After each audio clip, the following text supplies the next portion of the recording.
हम बात करेंगे पीएफ के बारे में, जिसको पिको फेराड्स बोलते हैं, और इसके कई नाम हैं।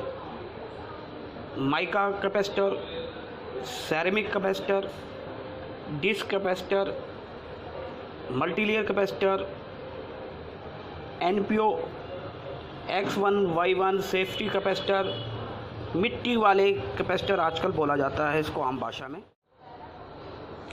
अब जो ये पीएफ ज़्यादातर बाज़ार में मिलते हैं और आमतौर पे लोगों के सर्किट्स में लगाए जाते हैं, वो AEC के ये सेरेमिक पीएफ लगाए जाते हैं। अब इसकी जो वोल्टेज होती है वो होती है 16 वोल्ट।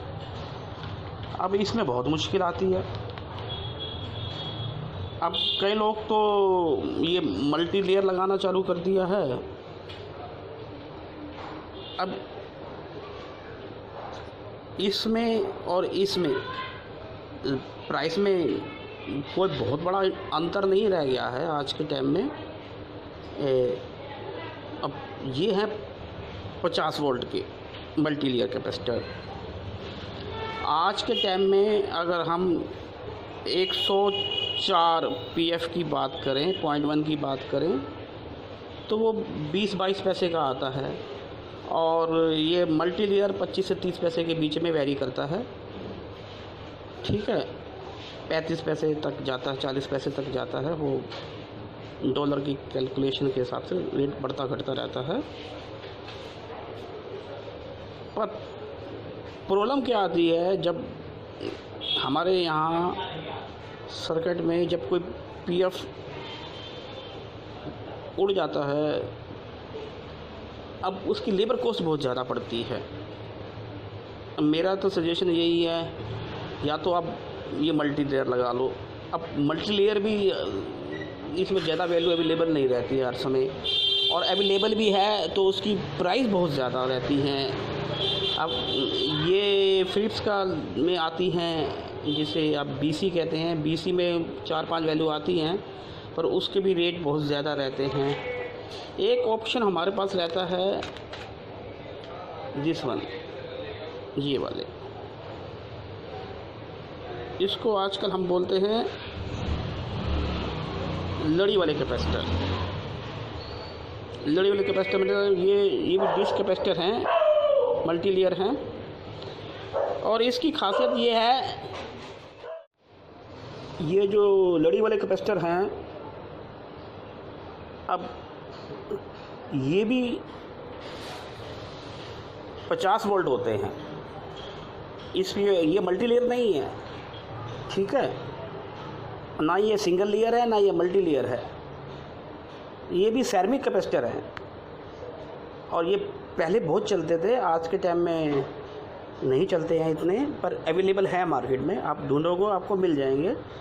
और ये जो मल्टी लेयर कैपेसिटर होते हैं वो भी 50 वोल्ट होते हैं, और ये जो लड़ी वाले कैपेसिटर जो हैं ये भी 50 वोल्ट है, और इसकी कॉस्टिंग बहुत सस्ती रहती है।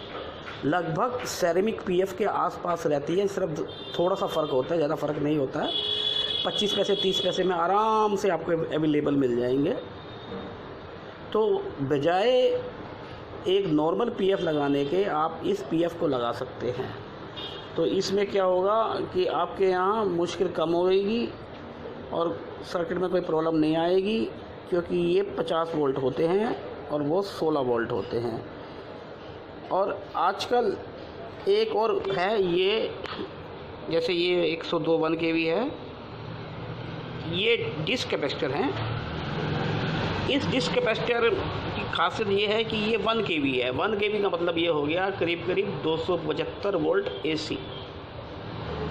कहाँ हम 16 वोल्ट लगा रहे हैं, कहाँ 50 वोल्ट की बात हो रही है, कहाँ 275 वोल्ट की हो रही है। जी हाँ, हम 275 वोल्ट लगा सकते हैं आराम से, और इसमें ये अवेलेबल रहते हैं हर समय।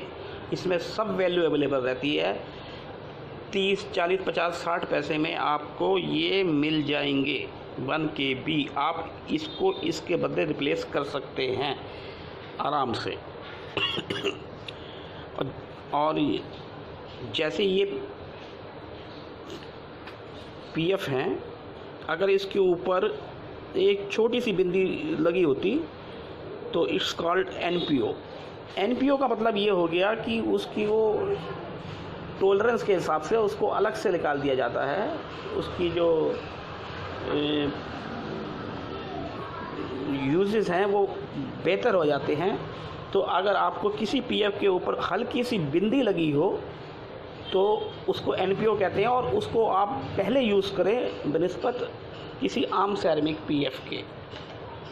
तो इससे फ़ायदा ये होगा कि आपको ये भी एनपीओ भी सेम कीमत में मिलते हैं जिस कीमत पे लड़ी वाले कैपेसिटर मिलते हैं। एक बात और मैं कहना चाहूँगा आपको, जो मिट्टी वाले कैपेसिटर हम लोग आजकल जिसको कहते हैं पीएफ कहते हैं, इसमें कॉस्टिंग धीरे धीरे बढ़ती जा रही है। आप दूसरे विकल्पों की तरफ देखिए, आपको अच्छा लगेगा। और मेरा तो सजेशन यही है कि आप ये डिस्क लगाइए, इसमें 1 KB 2 KB आराम से अवेलेबल है, और X1 Y1 400 वोल्ट हो गया करीब करीब, वो भी अवेलेबल मिल जाते हैं। और इसमें 4 KB भी मिल जाता है, ऐसा मुश्किल नहीं है, 4 KB तक मिल जाते हैं। तो आप इसको आराम से लगा सकते हैं। अच्छा, दूसरा वैल्यू तो आपको रीड करना आता ही होगा, ठीक है ना, तो उसके बारे में मैं ज़्यादा बताना नहीं चाहूँगा। आप इसको ध्यान में रखें और कोशिश करें इस दूसरे विकल्पों में जाने की बजाय इस AEC के पीएफ के जाने की दूसरे विकल्प देखिए। Thank you.